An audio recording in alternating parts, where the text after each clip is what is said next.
Hello વિદ્યાર્થી મિત્રો, ઊંચા પબ્લિક સ્કૂલ સિંહીમાં આપનું સ્વાગત છે. ચેપ્ટર નંબર 1 સજીવમાં પ્રજનન, લેક્ચર નંબર 1 જે લીધું એનું આપણે થોડું શોર્ટમાં રિવિઝન કરી નાખીએ.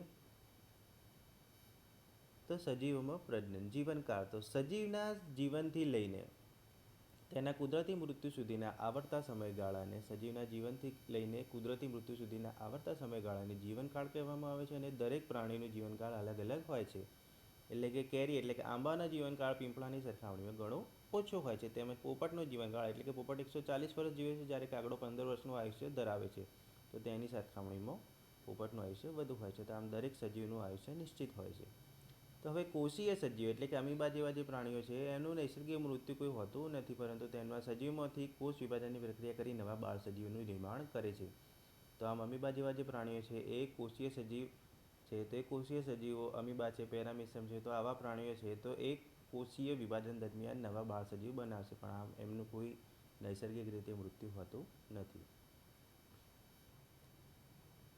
તો હાથી જેવા પ્રાણી છે. તો હાથી તો 48 વર્ષ જીવે છે, જ્યારે ઘોડો છે એ 25થી 30 વર્ષ જીવે છે, ગાય 18થી 22 વર્ષ, પોપટ 140 વર્ષ, કાગડો 15 વર્ષ, પતંગિયું 1થી 2 અઠવાડિયા, ફળમાખી 40થી 50 દિવસ, ડાંગરનો છોડ 3થી 7 માસ, કેળ 25 વર્ષ, ગુલાબનો છોડ 10 વર્ષ અને બનિયન ટ્રી એટલે કે વડનું ઝાડ 200થી 300 વર્ષનું આયુષ્ય ધરાવે છે. તો જ્યારે કૂતરાનું આયુષ્ય 10થી 13 વર્ષનું, હાથીનું 48 વર્ષ, ઘોડાનું 25થી 30 વર્ષ, ગાય 18થી 22 વર્ષનું આયુષ્ય ધરાવે છે. અને ઉભયજીવીના અંદર આપણે વાત કરીએ તો મગર 60 વર્ષનું અને કાચબો 100થી 150 વર્ષનું આયુષ્ય ધરાવતો હોય છે. તો આમ આપણને સરેરાશ આયુષ્યમાં આપણે વિવિધતા જોવા મળી. એટલે કે દરેક સજીવનું આયુષ્ય જુદું જુદું હોય છે. તો આના ઉપરથી આપણે એવું સાબિત કરી શકીએ અથવા એવું વિચારી શકીએ કે દરેકનું આયુષ્ય અલગ અલગ હોય છે. તો અહીંયા મિત્રો તમને ખ્યાલ આવી ગયો છે કે સરેરાશ આયુષ્ય દરેકનું અલગ અલગ હોય છે. હવે પ્રજનન અને તેના પ્રકાર. તો પ્રજનન એક એવી પ્રક્રિયા છે કે જે પોતાને મળતી આવતી એટલે કે સજીવ હોય તો એને પોતાને મળતી આવતી પ્રક્રિયા એટલે કે સંતતિ ઉત્પન્ન કરે છે. અને સંતતિ વૃદ્ધિ પામે, પુખ્ત બને અને બદલામાં નવી સંતતિ ઉત્પન્ન કરે છે. તો આમ જન્મ મૃત્યુનું ચક્ર ચાલ્યા કરે છે. તો પ્રજનનથી જાતિઓ પેઢી દર પેઢી સાતત્ય જળવા માટે સમર્થ બને છે. પેઢી દર પેઢી એટલે કે એક પેઢીથી બીજી પેઢી સુધી એમ પોતાનું સંતતિ અને સાતત્ય જાળવી રાખે છે. તો પ્રજનનના મુખ્ય બે પ્રકાર: અલિંગી પ્રજનન, લિંગી પ્રજનન. જેના અંદર એક જ પિતૃ અથવા જન્યુઓના નિર્માણ દરમિયાન એટલે કે જન્યુઓના નિર્માણમાંથી જ સંતતિ ઉત્પન્ન થાય તો એને કહીશું અલિંગી પ્રજનન.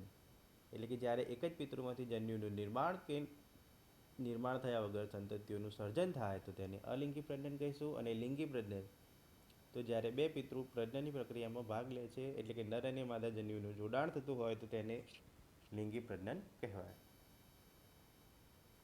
અલિંગી પ્રજનનમાં ઈસ્ટના અંદર કલિકા સર્જન.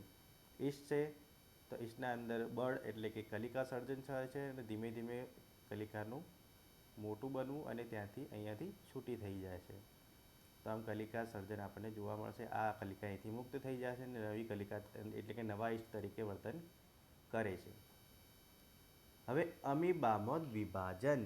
અમીબાના અંદર દ્વિભાજનની વાત કરીએ તો અમીબા છે એ એક અમીબામાંથી નવા અમીબા બનવાનું કામ કરે છે. એટલે કે દ્વિભાજનની પ્રક્રિયા દરમિયાન એક અમીબામાંથી બે અમીબા બને છે. એટલે કે કોષ વિભાજનની પ્રક્રિયા આપણને જોવા મળે છે. જ્યારે અમીબાના અંદર કોષ્ટનની પ્રક્રિયા પણ જોવા મળે છે, જે ત્રિસ્તરીય આવરણ કે કોષનો સ્ત્રાવ કરે છે અને ત્યાં નાના નાના અમીબાઓ ત્યાંથી મુક્ત થાય છે. હવે વાત કરીએ કે લીલ, ફૂગ જેવી વનસ્પતિ એટલે કે જેવી રચનાઓ આપણને જે જોઈએ છે અલિંગી પ્રજનનની રચનાઓ એના અંદર તો ક્લેમિડોમોનાસ. તો ક્લેમિડોમોનાસ છે તો એના અંદર ચલ બીજાણુ આપણને જોવા મળશે. લીલની રચના તો લીલમાં આપણને ચલ બીજાણુ એટલે કે ક્લેમિડોમોનાસના અંદર આપણને ચલ બીજાણુ જોવા મળશે. ફૂગ છે પેનિસિલિન તો કણી બીજાણુ આપણને જોવા મળશે. હાઇડ્રા નામની જે એક રચના સજીવ કહી શકાય જેના અંદર અલિંગી પ્રજનનની રચનાઓ આપણને જોવા મળે છે. તો જે આપણે હાઇડ્રાના અંદર કલિકા જોવા મળશે. જ્યારે વાદળી વાદળીના અંદર અંતકલિકા આપણને જોવા મળે છે. જે નાની નાની આપણને રચનાઓ જોવા મળે છે, અંતકલિકા આપણને જોવા મળશે. હવે આના પછી વાત કરીએ તો આ જે આપણે છે એ ટૉપિક આપણે લાસ્ટ લેક્ચરમાં બાકી હતો. તો આવૃતબીજધારી વનસ્પતિમાં વાનસ્પતિક પ્રજનન, તો જેમાં બટાકાના અંદર આંખ એટલે અંકુરિત આંખ જેવી આપણને રચના જોવા મળે છે, જેના અંદરથી આપણે નવા બટાકાઓ ઉગાડી શકીએ છીએ. તો આ એક આપણને વાનસ્પતિક પ્રજનનની રચના જોવા મળે. હવે આદુ, તો આદુના જેને ગાંઠામૂળી કહેવામાં આવે છે, તો આ જે ભાગ છે એટલો આપણે જો તોડી નાખીએ અથવા કટ કરીએ ત્યાંથી અને જમીનના અંદર લગાવી દઈએ તો તે આગંતુક મૂળની રચના થશે અને એના અંદરથી નવા શું બનશે? નવા આદુની રચના થશે. હવે રામબાણ, તો રામબાણના અંદર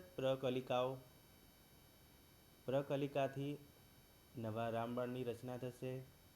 પાનકુટીના અંદર પર્ણકલિકાઓ જોવા મળશે અને જલકુંભીના અંદર ભૂસ્તારિકા, તો પાણીના અંદર એકબીજા સાથે જોડાણ ધરાવતી એવી એક રચના જોવા મળે છે.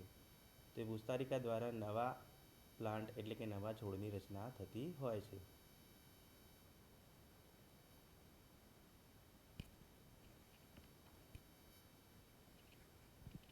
તો જે જલકુંભીની રચના આપણે કહીએ છીએ, તો જલકુંભી છે તો જળાશયોનો સાપ તરીકે પણ ઓળખવામાં આવે છે અને તેને ટેરર ઓફ બેંગાલ તરીકે પણ ઓળખવામાં આવે છે. તો જો એનું પ્રકોપ એટલે કે એની સંખ્યા વધુ પડતી થઈ જાય પાણીના અંદર, કે જળાશયમાં એની સંખ્યા વધી જાય તો પાણીના અંદર શું થાય છે મિત્રો? તો O2નું લેવલ એટલે કે ઓક્સિજનનું લેવલ એ વધુ પડતું તેમાં ડાઉન થઈ જાય છે, અથવા O2 દૂર કરે છે અને માછલીઓનું મૃત્યુ જોવા મળે છે. તો આપણું નજીકનું ગામ છે જ્યાં ઉનાવા, જેના અંદર તળાવમાં આપણને આ રીતની એક રચના જોવા મળે છે. જલકુંભી જેવી રચના આપણને જોવા મળે છે. અને સુરતના અંદર તાપી નદીમાં પણ આપણને આવી એક રચના જોવા મળે છે. ત્યાં કરોડો રૂપિયાના ખર્ચે જલકુંભી જલજ વનસ્પતિનો ત્યાંથી દૂર કરવા માટે એ લોકોએ પ્રોજેક્ટ ચલાવ્યો હતો. એ પ્રોજેક્ટના અંદર ઘણો બધો ખર્ચ કર્યો, પરંતુ ત્યાંથી આ જલકુંભી જેવી રચના ત્યાંથી વનસ્પતિ ત્યાંથી દૂર કરી શક્યા નહીં, કેમ કે આનો પ્રકોપ બહુ ઘણો બધો હોય છે. તો હવે મિત્રો આપણે આગળ જોઈએ લિંગી પ્રજનન. તો લિંગી પ્રજનનમાં એક પિતૃ અથવા બે વિરુદ્ધ જાતિના વ્યક્તિગત સજીવો, એક પિતૃ અથવા બે વિરુદ્ધ જાતિના વ્યક્તિગત સજીવો નર અને માદા જન્યુઓનું જોડાણ કરે છે અને આ જન્યુઓ જોડાઈને યુગ્મનજનું નિર્માણ કરે છે, જે નવા સજીવમાં પરિણમે છે. તો અલિંગી પ્રજનનની સાપેક્ષે તે એક વિસ્તૃત, જટિલ અને ધીમી પ્રક્રિયા છે. કેવી પ્રક્રિયા છે? વિસ્તૃત, જટિલ અને ધીમી. અલિંગી પ્રજનનની સાપેક્ષે વિસ્તૃત છે એટલે કે એક લાંબી જટિલ પ્રક્રિયા છે અને ધીમી પ્રક્રિયા છે. માણસના અંદર દેખીએ તો આપણને 9 મહિને એટલે કે 9 માસ દરમિયાન બાળક જન્મ અને વિકાસ થાય છે. તો માતાના ગર્ભના અંદર હોય તો તેના ભ્રૂણથી બનવાથી લઈને પરિપક્વ થઈને જન્મ સુધીની ઘટના એટલે કે બહુ જટિલ અને વિસ્તૃત પ્રક્રિયા છે. આમ નર અને માદા જન્યુઓનું જોડાણ થાય અને તેના જોડાણને કારણે લિંગી પ્રજનનને પરિણામે ઉત્પન્ન થતી સંતતિ પિતૃ પેઢીને અથવા એકબીજાને મળતી આવતી નથી. એકવાર આપણે ફરીથી જોઈએ તો નર અને માદા જન્યુઓનું જોડાણ થાય છે અને તેના જોડાણને કારણે લિંગી પ્રજનનને પરિણામે ઉત્પન્ન થતી સંતતિ પિતૃ પેઢીને અથવા એકબીજાને મળતી આવતી નથી, કારણ કે વ્યતિકરણની ઘટના.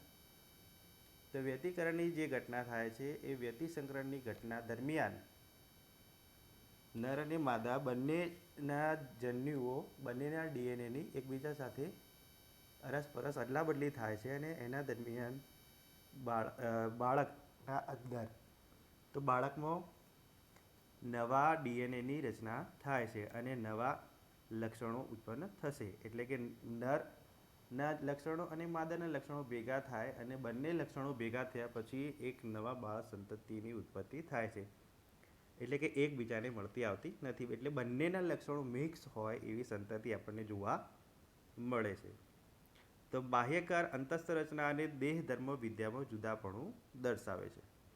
બાહ્યકારની દ્રષ્ટિએ અંતસ્થ રચના અને દેહ ધર્મ વિદ્યામાં જુદાપણું પણ દર્શાવે છે. તો હવે વાત કરીએ કે જુવેનાઇલ તબક્કો કોને કહેવાય. તો જુવેનાઇલ તબક્કો એટલે કે બધા સજીવો જે છે એ લિંગી પ્રજનન કરે છે, એટલે કે બધા જે સજીવો છે એ લિંગી પ્રજનન કરે છે અને તે પહેલાં તેમના જીવનમાં વૃદ્ધિ અને પરિપક્વતાના નિશ્ચિત તબક્કે પહોંચે છે. ને વૃદ્ધિના આ સમયગાળાને જુવેનાઇલ તબક્કો કહેવામાં આવે છે. એટલે કે એક નિશ્ચિત સમયગાળાએ પહોંચે છે અને પછી જ એ પરિપક્વ થયા પછી નવા બાળકની સંતતિ અથવા ઉત્પત્તિ કરી શકે છે. એટલે કે ઉચ્ચ કક્ષાની વનસ્પતિઓમાં પુષ્પસર્જન સાથે પ્રાજ્ઞાનિક તબક્કાની શરૂઆત સરળતાથી જોઈ શકાય છે, જે જુવેનાઇલ અથવા વાનસ્પતિક તબક્કાનો અંત છે. એટલે કે પરિપક્વ થશે એ એનો વાનસ્પતિક તબક્કાનો અંત છે. તો અહીંયા આકૃતિમાં તમે જોઈ શકો છો, એટલે કે ફૂલ આવશે ત્યાં સુધી, એટલે કે પ્લાન્ટ અથવા છોડ જે નાનો છે, ફ્લોરલ ટ્રાન્ઝિશન, ફ્લોરલ એટલે કે પુષ્પ આવે ત્યાં સુધીનો સમયગાળો, અને જર્મિનેશન એટલે કે નર અને માદા બંનેના જોડાણ થશે, એટલે કે માદા પુષ્પ ઉપર નરની પરાગરજ આવશે અને ભ્રૂણનું સર્જન થશે ત્યાં સુધીનો જે સમયગાળો છે એ જુવેનાઇલ તબક્કો કહેવામાં આવે છે. તો એકવાર આપણે ફરીથી જોઈ લઈએ વ્યાખ્યા કે બધા સજીવો લિંગી પ્રજનન કરે તે પહેલાં તેમના જીવનમાં વૃદ્ધિ, એટલે કે નાનો પ્લાન્ટ હતો પછી મોટો બન્યો, એટલે કે વેજીટેટિવ ફેઝ ચેન્જ એટલે કે પરિપક્વ થયો. તો તેમના જીવનમાં વૃદ્ધિ અને પરિપક્વતાના નિશ્ચિત તબક્કે, એટલે વૃદ્ધિના આ સમયગાળાને જે સમયગાળે પહોંચે છે, એટલે કે નિશ્ચિત પરિપક્વતાએ પહોંચે છે, એ તબક્કાને આપણે જુવેનાઇલ તબક્કો કહીશું. તો વનસ્પતિના વૃદ્ધિ માટે કઈ કઈ લક્ષણો જવાબદાર છે, કયા કયા લક્ષણો જવાબદાર છે?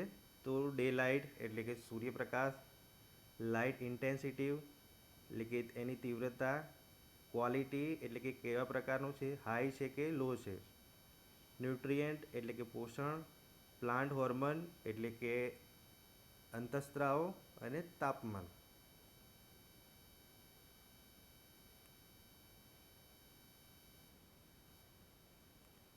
હવે આપણે વાત કરીએ કે એક વર્ષાયુ અને દ્વિવર્ષાયુ વનસ્પતિઓમાં પુષ્પોત્સર્જન અને જીર્ણ અવસ્થા જે છે એ જીર્ણ અવસ્થા આપણને સ્પષ્ટપણે જોવા મળે છે. એક વર્ષાયુ અને દ્વિવર્ષાયુ વનસ્પતિઓ હોય તેમાં આપણને પુષ્પસર્જન અને જીર્ણ અવસ્થા સ્પષ્ટપણે જોવા મળે છે. તો ઘણી એવી વનસ્પતિઓ છે કે જે આપણને પુષ્પસર્જનની અસમાન પ્રક્રિયા દર્શાવે છે, જેમ કે વાંસ છે. તો વાંસ દર 50થી 100 વર્ષ બાદ એના અંદર પુષ્પનું સર્જન જોવા મળે છે. તો વાંસ છે તો એના પુષ્પ આ રીતે આપણને જોવા મળશે, લાલ કલરના અને લીલી સિંગ આવતી હોય એ રીતના આપણને જોવા મળતા હોય છે. તો દર 50થી 100 વર્ષે એના ઉપર એના જીવનકાળ દરમિયાન એક જ વાર પુષ્પ આવે છે. જ્યારે નીલકુરંજિત નામની વનસ્પતિ છે જે દર 12 વર્ષે પુષ્પ સર્જે છે. તો સામાન્ય રીતે આપણે વાત કરીએ તો સપ્ટેમ્બર-ઓક્ટોબર 2006ના અંદર નીલકુરંજિત વનસ્પતિ હતી, તો જેમાં કેરળ, તમિલનાડુ અને કર્ણાટકના પર્વતીય પ્રદેશો હતા જેમાં વાદળી પટ્ટો બનાવે તો 2006ના અંદર, જે 12 વર્ષ પછી ફરીથી જોવા મળેલો.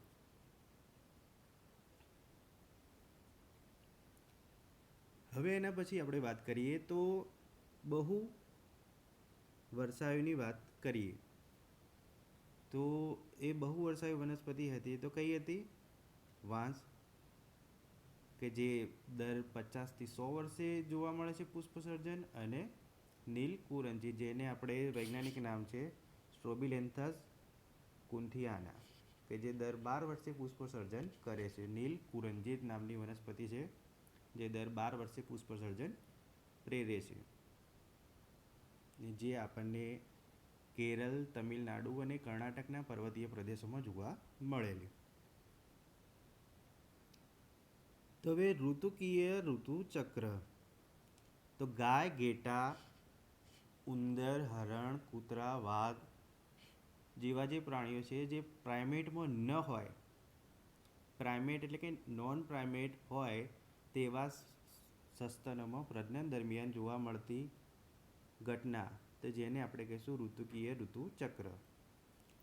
તો આ જે પ્રાણીઓ છે એ ઋતુકીય ઋતુચક્ર એટલે કે એનો એક નિશ્ચિત સમયગાળો હોય વર્ષના દરમિયાન, એ વર્ષમાં ગમે તે એક જ વખતે ઋતુચક્રમાં આવે છે.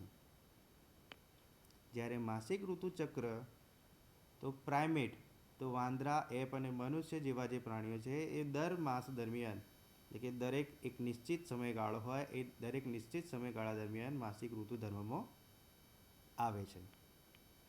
હવે જ્યારે ઋતુકીય ઋતુચક્ર, તો ઋતુકીય ઋતુચક્ર છે તેની આપણે વાત કરી, તો જેમાં કયા પ્રાણીઓ આવશે? નોન પ્રાઇમેટ. અને માસિક ઋતુચક્ર દરમિયાન પ્રાઇમેટ. નોન પ્રાઇમેટમાં કયા આવશે? ઘેટા, ઉંદર, હરણ, કૂતરા, વાઘ જેવા પ્રાણીઓ જે નોન પ્રાઇમેટમાં આવે. જ્યારે પ્રાઇમેટના અંદર વાંદરા, એપ અને મનુષ્ય આવે. વાંદરા અને એપમાં કયા આવશે? ગોરીલા જેવા પ્રાણીઓ છે જે એપમાં આવશે. અને ઋતુકીય સંવર્ધકો, અહીં આપણે એક ભૂલ થઈ ગઈ છે, એટલે કે ઋતુકીય સંવર્ધકો આવે, જ્યાં ઋતુકીય ઋતુચક્ર લખ્યું છે તે ઋતુકીય સંવર્ધકો આવે, તો એકવાર તમે જોઈ લેજો. તો ઋતુકીય સંવર્ધકોના અંદર શું થશે? ઘણા સસ્તનો કે જે સાનુકૂલિત ઋતુ દરમિયાન જ પ્રજનનિક અવસ્થા એટલે કે પ્રજનનની પ્રક્રિયામાં ભાગ લેતા હોય છે. તો આને આપણે ઋતુકીય સંવર્ધકો કહીશું, કે જે ચોક્કસ ઋતુના અંદર ચોક્કસ સમયગાળા દરમિયાન જ એ પ્રજનન કરતા હોય છે, અથવા પ્રજનનિક તબક્કામાં સાનુકૂલિત અવસ્થા દરમિયાન જ એ જોવા મળે છે. તો આને આપણે ઋતુકીય સંવર્ધકો કહીશું.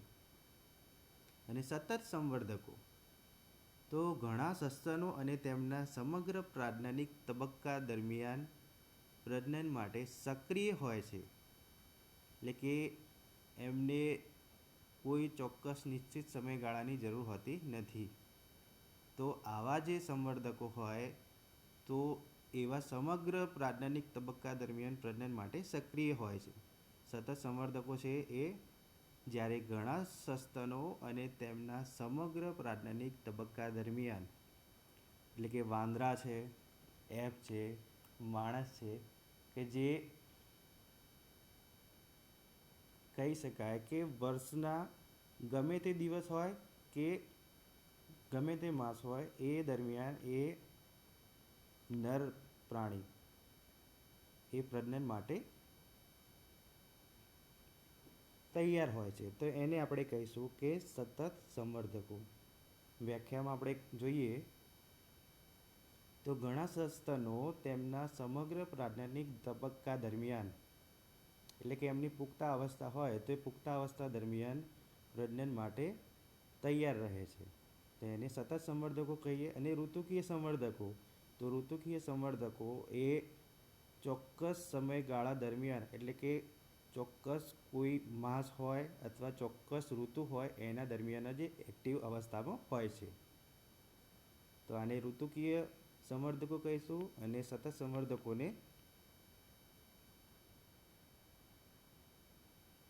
પ્રજનનિક તબક્કા દરમિયાન સક્રિય હોય છે એમના જીવનકાળ દરમિયાન, તો આને આપણે સતત સંવર્ધકો કહીશું.